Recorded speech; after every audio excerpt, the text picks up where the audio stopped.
Amen, amen. Bonjour, bonsoir, chers amis, frères et sœurs. Donc, le sujet pour aujourd'hui portera, comme je vous avais dit précédemment, sur le péché impardonnable, ou le seul et unique péché dont Dieu, il est impossible pour lui de vous pardonner et qui peut même causer votre perte éternelle. OK? C'est très sérieux. Mais peut-être vous vous dites, mais Dieu est un Dieu d'amour. À ce que je sache, il pardonne et il ne se lasse point de pardonner. Il me semble, je connais pas la Bible, mais il me semble que c'est un bon Dieu. Pourquoi y aurait-il un seul péché qui serait incapable de nous pardonner? Mais pourquoi? Donc, vous vous demandez pourquoi. Nous allons voir quel est ce péché impardonnable. OK? Et ce n'est pas moi qui va répondre, c'est toujours la parole de Dieu, la Bible. Hallelujah! Et il n'y a rien de mieux que de faire parler les saintes Écritures pour répondre aux questions spirituelles, divines. Hallelujah! Donc, oui, Dieu est un Dieu d'amour. Il n'est pas un Dieu qui condamne, n'est pas un Dieu qui punit sans but, sans raison, ok? Mais c'est un Dieu qui ne se lâche point de pardonner. Et c'est ce que nous allons voir au travers et de l'Ancien Testament et du Nouveau Testament, que Dieu est un Dieu qui pardonne les iniquités, les péchés des personnes, du monde. Hallelujah!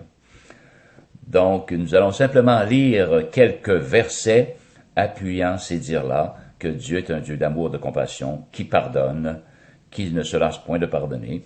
Et comme conclusion, nous allons voir toujours au travers de la parole de Dieu, le péché impardonnable. OK? Amen? Allons-y. Maintenant, concernant ce Dieu d'amour et de compassion. Dans Psaume 32, l'Ancien Testament maintenant, Psaume 32, verset 5. Alors, c'est le psalmiste qui s'exprime ainsi. « Je t'ai fait connaître mon péché, je n'ai pas caché mon iniquité. » Qui parle à l'Éternel. J'ai dit, j'avouerai mes transgressions à l'Éternel. Et tu as effacé la peine de mon péché. Hallelujah. Alors le psalmiste connaissait son Dieu. Il savait que lorsqu'il avouerait son péché et le délaisserait, qu'il obtiendrait miséricorde, qu'il serait pardonné. C'est pour ça qu'il dit, et tu as effacé la peine de mon péché. Hallelujah. Vous voyez, c'est un Dieu de compassion, un Dieu d'amour, qui ne se lasse point de pardonner. Maintenant, un autre exemple dans Proverbe, toujours dans l'Ancien Testament, Proverbe 28, verset 13. 28, verset 13, qui nous dit, « Celui qui cache ses transgressions ne prospère point. » Transgression, péché ou iniquité, ok? Mais celui qui les avoue et les délaisse, comme on vient de dire précédemment, obtient miséricorde.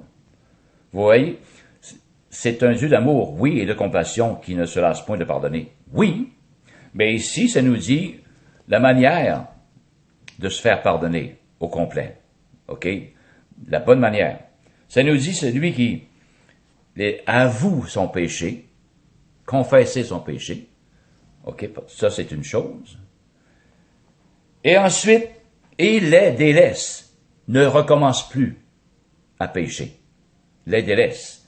À ce moment-là, seulement, il obtient miséricorde. Pas avant.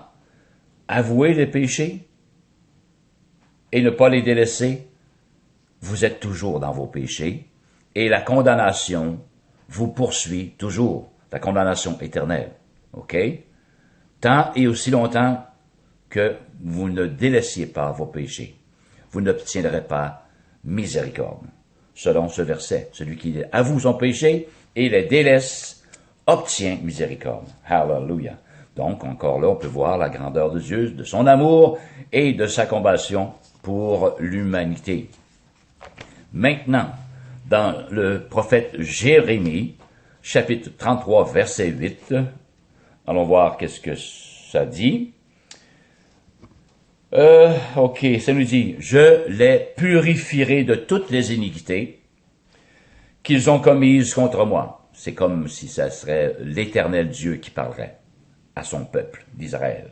« Je leur pardonnerai toutes les iniquités par lesquelles ils m'ont offensé et par lesquelles ils se sont révoltés contre moi, dit l'Éternel. » Donc, encore là, c'est un Dieu qui est prêt à purifier l'humanité de ses iniquités, de ses péchés, et qu'importe si on s'est révolté contre Dieu, ou on l'a offensé de maintes et maintes manières et à maintes et maintes reprises, il est prêt de nous les pardonner. Hallelujah! Parce que c'est un Dieu d'amour et de compassion. Amen. Hallelujah. Amen, amen, amen. Hallelujah. Maintenant, on va laisser de côté l'Ancien Testament et on va aller voir dans le Nouveau Testament concernant cette grâce, concernant cet amour et cette compassion encore là. Eh bien oui, le verset que beaucoup de personnes connaissent, du moins beaucoup de croyants connaissent, c'est le fameux verset Jean 3,16 qui nous dit « Car Dieu a tant aimé le monde qu'il a donné son Fils unique, afin que quiconque croit en lui ne périsse point, mais qu'il ait la vie éternelle. » Alors oui, il a donné son propre Fils sur la croix de Golgotha il y a un peu plus de 2000 ans, afin que l'humanité soit sauvée par lui. Cependant, ce ne sont pas tout le monde qui est sauvé. Malgré qu'il est mort pour l'humanité, mais ce n'est pas tout le monde qui est et qui va être sauvé. C'est celui qui croit, ok? Quiconque croit en lui ne périsse point, mais qui est la vie éternelle. Alors, es-tu un quiconque? Es-tu une quiconque qui veut bien croire, hallelujah, et être sauvé, avoir la certitude de ton salut, que lorsque tu vas mourir, tu vas aller dans la présence de Dieu pour l'éternité? Alors, il te faut croire du cœur et de confesser de la bouche, cher ami. OK? Sinon, tu es toujours dans tes péchés et le pardon n'est pas encore officiel dans ta vie.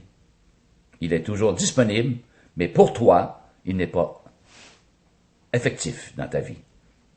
Amen, hallelujah. Donc, Dieu est toujours un Dieu d'amour qui pardonne. Hallelujah. Amen. Maintenant, on va aller voir Jean, 1 Corinthiens, chapitre 6, versets 9, 10 et 11. Je vous rappelle que nous sommes toujours dans le Nouveau Testament maintenant. 1 Corinthiens, chapitre 6, versets 9, 10 et 11. On va aller voir la compassion et l'amour de notre Dieu, hallelujah, en Jésus-Christ, 9, 10 et 11. Donc, c'est ça. Ne savez-vous pas que les injustes n'hériteront point le royaume de Dieu? Ne vous y trompez pas, ni les impudiques, ni les idolâtres, ni les adultères, ni les efféminés, ni les infâmes, ni les voleurs, ni les cupides, ni les ivrognes, ni les outrageux, ni les ravisseurs n'hériteront le royaume de Dieu. Et il continue, et c'est là ce que vous étiez, quelques-uns de vous. Oui, j'étais de la gang, comme on dit. Amen, hallelujah. Mais il s'est passé quelque chose le 15 février 1981 dans ma vie. Amen, hallelujah. Mais vous avez été lavés, ça nous dit, mais vous avez été sanctifiés, mais vous avez été justifiés au nom du Seigneur Jésus-Christ et par l'Esprit de notre Dieu. Donc, pour moi, le 15 février 1981, c'est ce qui s'est passé. J'ai été lavé, j'ai été sanctifié, j'ai été justifié au nom de notre Seigneur Jésus-Christ et par l'Esprit de notre Dieu. Mais vous qui m'écoutez, qui n'avez pas été lavé, n'avez pas été sanctifié, vous n'avez pas été justifié par le sang de Jésus-Christ, vous n'avez pas reçu le pardon de Dieu dans votre vie, vous qui m'écoutez présentement, hallelujah, la colère de Dieu demeure sur vous. Mais il y a toujours une espérance. Vous qui m'écoutez, vous devez faire un choix. Hallelujah. Je vous dirai aujourd'hui même. Vous qui entendez ma voix, vous qui entendez ce que je dis, ce que la parole de Dieu dit, ok? Ce n'est pas un homme, mais la parole de Dieu. Amen. Je fais parler la parole de Dieu par ma bouche pour vous, hallelujah, donner les instructions pour être sauvé, en réalité. Amen, amen. Donc, on voit dans 1 Corinthiens 6 que c'est toujours un Dieu qui pardonne de toute iniquité. OK? Qu'on était voleur, on était cupide, ivrogne et outrageux, mais celui qui a reçu Christ, celui qui a reçu le pardon de Dieu, amen, est sauvé pour l'éternité maintenant. En autant qu'il marche en nouveauté de vie et qu'il ne délaisse pas son salut. OK? C'est conditionnel. Amen. Hallelujah. Amen. À ce que vous persévérez jusqu'à la fin pour être sauvés. Amen. Hallelujah. Et aussi dans 1 Jean 1:9, qu'est-ce que ça nous dit concernant la miséricorde, la compassion et l'amour de Dieu? Dans 1 Jean 1:9, verset 9, ça nous dit, « Si nous confessons nos péchés, il est fidèle et juste pour nous les pardonner. » Amen, amen, hallelujah. Et pour nous purifier de toute iniquité. Si nous disons que nous n'avons pas de péché, nous le faisons menteur, et sa parole n'est point en nous. Amen. Donc, si nous confessons nos péchés, il est fidèle et juste pour nous les pardonner, car c'est un Dieu d'amour et de compassion. Sa grâce est toujours disponible à l'heure où je vous parle maintenant. OK? Demain est un autre jour. Hallelujah. Donc, si nous confessons nos péchés, il est fidèle et juste de nous les pardonner et pour nous purifier de toute iniquité. Amen. Donc, ça nous dit dans tout ce que je vous ai lu, la parole de Dieu, hallelujah, nous dit que c'est un Dieu compatissant qui pardonne de toute iniquité, de tout péché. Mais quel est donc ce péché dont Dieu ne peut pas nous pardonner et qui peut, ce péché, nous conduire à la ruine éternelle, dans l'enfer éternel, loin de Dieu? Alors, nous allons y aller ensemble avec la parole de Dieu. Hallelujah. Donc, OK, on va aller voir dans Jean 16. L'évangile de Jean, chapitre 16. Jean 16. Versets 7 à 10. 16, versets 7 à 10. Alors, ça nous dit, « Cependant, je vous dis la vérité, il vous est avantageux, c'est Jésus qui parle à ses disciples, OK, pour se mettre dans le contexte, vous est avantageux que je m'en aille, car si je ne m'en vais pas, dit le Seigneur, le Consolateur, le Saint-Esprit, ne viendra pas vers vous. Mais si je m'en vais, dit Jésus, je vous l'enverrai.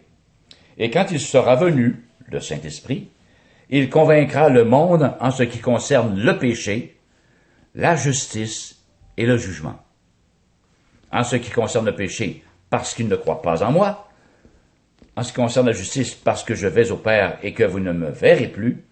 En ce qui concerne le jugement, parce que le prince de ce monde, le diable, si vous voulez, est jugé. Quand Jésus a été à la croix, il a, hallelujah, désœuvré les plans sataniques du diable. Il les a voués à la croix, OK? Il les a condamnés, les œuvres de Satan à la croix. Il les a mis un terme à ces œuvres-là. Il a détruit les œuvres du diable, Jésus en allant à la croix. C'est ce que nous dit la Bible. OK? Donc, c'est le Saint-Esprit qui va convaincre le monde de péché, de justice et de jugement. Et maintenant, en Marc 3, versets 28, 29, 30, Marc, on arrive au péché impardonnable. Hallelujah. 3, 28, 29, 30. Ça nous dit, c'est Jésus qui parle. OK? Je vous le dis en vérité, tous les péchés seront pardonnés. Tous les péchés seront pardonnés aux fils des hommes et les blasphèmes qu'ils auront proférés. On voit l'amour grandiose et sa compassion et sa miséricorde encore là, dans ce verset-là. Tous les péchés seront pardonnés aux fils des hommes, donc à vous et à moi. Les fils des hommes, c'est nous, l'humanité. Donc, hallelujah, tous nos péchés nous seront pardonnés. Et les blasphèmes qu'on aura proférés. Mais, oh, il y a un mais ici, quiconque blasphémera contre le Saint-Esprit n'obtiendra jamais de pardon. Il est coupable d'un péché éternel. Oh, hallelujah! Donc, on voit ici que le seul péché qui est impardonnable, dont Dieu, il est impossible pour Dieu de nous pardonner, de vous pardonner, hallelujah, c'est le blasphème contre le Saint-Esprit. Eh bien, comme un peu le verset qu'on a lu auparavant, dans Jean 16, 7 à 10, ça nous disait, on a lu que l'Esprit Saint, lorsqu'il convaincra dans ce monde, lorsqu'il viendra dans ce monde, convaincra le monde en ce qui concerne le péché, la justice et le jugement. Donc, le blasphème contre le Saint-Esprit, c'est lorsque vous m'entendez présentement et que le Saint-Esprit lui-même vous convainc dans votre cœur que vous avez besoin de Jésus-Christ. Vous convainc dans votre cœur que vous êtes pécheur, que vous ne pouvez pas vous en sortir par vous-même, vous ne pouvez pas vous justifier par vous-même, hallelujah, mais que vous avez besoin du pardon de Dieu en Jésus-Christ. Vous avez besoin, hallelujah, de croire que Jésus a pris votre place sur la croix de Golgotha, qu'il vous a pardonné de tout péché, de toute iniquité. Hallelujah. C'est ça, être convaincu de ces choses-là, par rapport à ce que je dis, parce que je ne parle pas de moi-même, je fais parler la parole de Dieu, et c'est elle, la parole de Dieu, qui convainc le monde, qui te convainc, toi qui m'entends maintenant, de péché, de justice et de jugement. Tu es pécheur, tu as besoin de Jésus-Christ de Nazareth pour te libérer de ton péché, pour te libérer de ta condamnation éternelle, pour ne pas aller en enfer, loin, séparé de la face de Dieu, car l'enfer est un lieu réel, séparé de la face de Dieu, hallelujah, pour l'éternité. Toi qui m'entends donc, qui es convaincu de ces choses-là, par l'Esprit de Dieu, et qui dit, comme une attitude dans ton cœur, je n'ai pas besoin de ça. Non, c'est vrai, mais pas pour moi. Vous êtes en train de blasphémer contre le Saint-Esprit et sa conviction qu'il a mis dans votre cœur.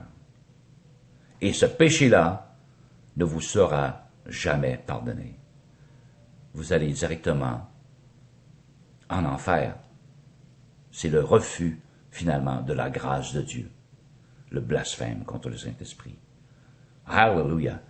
Je ne ris pas, il n'y a rien à rigoler là-dedans, chers amis. Alors, êtes-vous un ou une de ceux qui blasphèment contre le Saint-Esprit, suite aux paroles que je suis en train de vous dire, provenant de la parole de Dieu? Est-ce que vous dites, il a raison, la parole de Dieu a raison, mais je ne suis pas prêt, j'ai autre chose à faire. Alors, si vous parlez comme ça, vous blasphémez contre le Saint-Esprit qui vous a convaincu, hallelujah, et vous allez tout droit en enfer. Si vous gardez cette attitude-là jusqu'à votre mort, on s'entend bien? Hallelujah. Mais revenez à votre bon sens. C'est l'Esprit qui convainc de péché, de justice et de jugement. C'est Dieu qui pardonne de toute iniquité, de tout péché. Hallelujah! Qu'importe ce que vous avez fait. Je le répète, vous qui m'écoutez depuis des mois et des mois, je le répète, c'est un Dieu qui ne se lasse point de pardonner.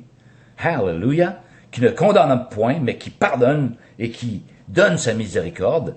Si tu délaisses ton péché, si tu le confesses et tu le délaisses, tu obtiendras miséricorde. et tu obtiendras la vie éternelle, hallelujah, à la fin de tes jours, en autant que tu suives Jésus, en autant que tu naisses de nouveau. Il faut que tu naisses de nouveau pour voir le royaume des cieux. Une petite prière parce que le temps file énormément vite.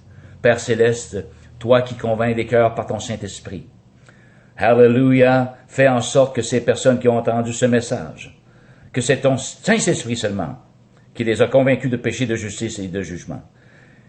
Et ceux qui refusent cette grâce, eh bien, blasphèment contre le Saint-Esprit et n'obtiendra jamais miséricorde s'ils meurent dans cet état. Parle dans leur cœur par ton Saint-Esprit. Continue, Seigneur, ton œuvre. Hallelujah. Et sois béni en toutes choses, Éternel. Appelez-moi, cher Janie, par ma page Facebook.